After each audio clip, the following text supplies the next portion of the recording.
Hello everyone, this is Hispa. Welcome to my channel. I will continue my podcast series with this new video in which I will talk about one of the most recurrent topics in HeroQuest, the official play order of the expansions. My initial idea was to create a single video explaining this topic for both the classic and modern versions of the HeroQuest board game, but it turned out to be too long and somewhat confusing, so I finally decided to split it into two separated videos.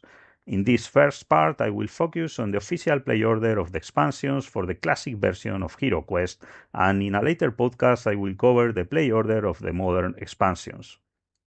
But before continuing, I should clarify something. Milton Bradley never published an official play order for the expansions. Just like Avalon Hill with the modern version of HeroQuest, I guess this was an intentional decision by Milton Bradley for commercial reasons. Each expansion for the classic HeroQuest was intended to be a standalone product, designed to be played only with the components in the expansion box and those included in the base game box. For various reasons, not all HeroQuest players could acquire all the expansions released at the time, sometimes simply due to availability limitations in their countries. Therefore, if more components than those included in the base game box were needed to play a new expansion, its sales would likely have been negatively impacted, and of course that was something Milton Bradley never wanted for their products. However, even considering this, it's true that there were also enough clues in the published material to clearly establish a kind of indirect official order in the classic expansions, if players choose to follow it in their gaming sessions. The story told through each campaign introduces enough links between them to allow players to follow how the overall story officially progresses through the different expansions, although there are some exceptions that I will explain in this video. But to accomplish this task, of course, keep in mind that I will likely reveal spoilers in this video about the story of classic HeroQuest products, so if you don't want to know, I recommend you stop listening. Okay, now let's continue with the video.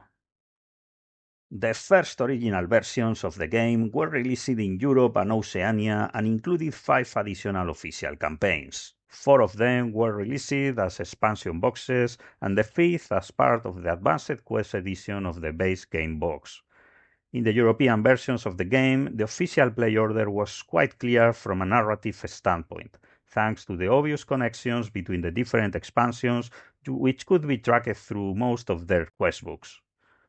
If the expansions were going to be played by the same party of heroes, the existing narrative links clearly establish that, after defeating the Witch Lord in Baraktor at the end of the base game campaign, the 4 European boxed expansions could be perfectly played by the heroes, following the same order in which they came to market in the 90s. First Kellas Keep, right after Return of the Witch Lord. The 3rd expansion should be Against the Ogre Horde, as its events are a consequence of how the first 2 expansions end, and Wizards of Morcar should be the last, as it continues the story of Festral, a new evil character introduced in the previous expansion. Regarding the order of the first 2 expansions, it's true there have been several discussions over the decades, as some fans believe Return of the Witch Lord can also be played before Kellas Keep, and I would say they are strictly right, but in my opinion it makes much more sense to play Kellas Keep first for several reasons. It's true that the base game campaign concludes by introducing the story of the next 2 expansions, not just the events of Kellas Keep, but I think it seems far more urgent for Imperial interests to try to rescue the Emperor from the siege he and his army are already enduring in Karakbarn at the end of the base game campaign than to go to the Witch Lord's stronghold in Kalos to defeat him again, which seems to require a more elaborate plan from the heroes, something that I guess can actually wait a while to be resolved. So I would bet that Mentor's most likely decision would be to send the heroes first to save the Emperor from death. Therefore, I think the Kellas Keep expansion should be played first. Furthermore, objectively speaking, Return of the Witch Lord expansion is more difficult for the heroes from the start than Kellas Keep. In Return of the Witch Lord, they will encounter larger orders of monsters and may even be captured at some point, So, from an increasing difficulty criterion standpoint, it also makes sense to play Return of the Witch Lord after Kellar's Keep. Then, the only classic European expansion whose official play order is unclear is The Dark Company, as its story has no direct connection to any other expansion. However, in my opinion, the best place to put it in the official timeline is after playing the Wizards of Morcar campaign. There are two main reasons for this. First, it was the last expansion released in Europe by Milton Bradley, and as I mentioned, the play order of the other European expansions, from a narrative perspective, also coincide with the order in which they were released by Milton Bradley. Second, the Dark Company is significantly more difficult than any other European expansion. So if we assume all the expansions are played by the same party of heroes, I believe the Dark Company should be the last one played, from a difficulty standpoint. If you would like to learn more about the difficulty of the classic HeroQuest expansions from a comparative perspective, you can find related information in my podcast number 2 of this video series. In the 90s, there were also several semi-official quests for the classic European version of the game. I am referring to those published in White Dwarf magazine, in the Marvel HeroQuest Winter Special comic, in the HeroQuest novels written by David Morris, and the quest titled The Plague of Zombies on the back of the HeroQuest Adventure Design Kit box. In my opinion, the stories of these semi-official quests have no direct connection to the main plot, and they can all be considered standalone adventures, so they can be played at any point in the main storyline, even by novice players. Therefore, after the classic European version, the next version of the game released was the classic American one. This version introduced many changes to the rules, components, and overall design philosophy of its products, which consider all HeroQuest products as part of the same rules ecosystem. The changes introduced in this version also affected the game's lore in several details, but probably the most significant was that the game's main villain was renamed as Sargon, instead of Morcar as in the original European version. The American version of the game was planned to have up to 6 additional official campaigns in the form of expansion boxes. These 6 boxes included a redesign of the first 2 European expansions, Kellar's Keep and Return of the Witch Lord, and 4 new quest packs dedicated to each of the heroes, the Barbarian, the Elf, the Wizard, and the Dwarf. However, ultimately only Barbarian and Elf quest packs were released, titled The Frozen Horror and the Mage of the Mirror. The design of the other 2 missing expansion boxes, those dedicated to the Wizard and Dwarf heroes, was never finished before Milton Bradley discontinued the HeroQuest line in the 90s, so unfortunately they were never released to stores. Regarding the story itself, the official play order for the American versions of Kellar's Keep and Return of the Witch Lord was the same as for their European counterparts, as I have already explained, immediately after completing the base game system campaign. However, the play order for the Barbarian and Elf Classic quest packs has never been officially clarified.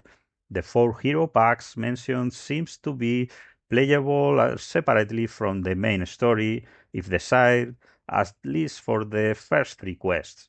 Each pack begins with 3 solo quests for a newly created hero, meaning that hero shouldn't have played the base campaign beforehand.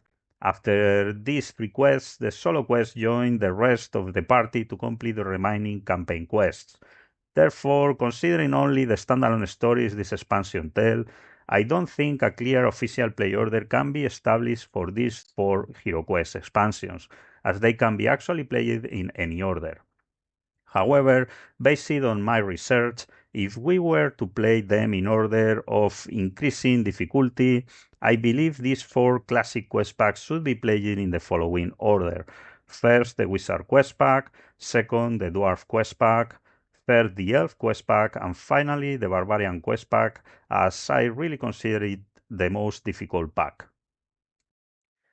Well, in this podcast, I have explained what I believe should be the official order for playing the classic HeroQuest expansions from a narrative perspective.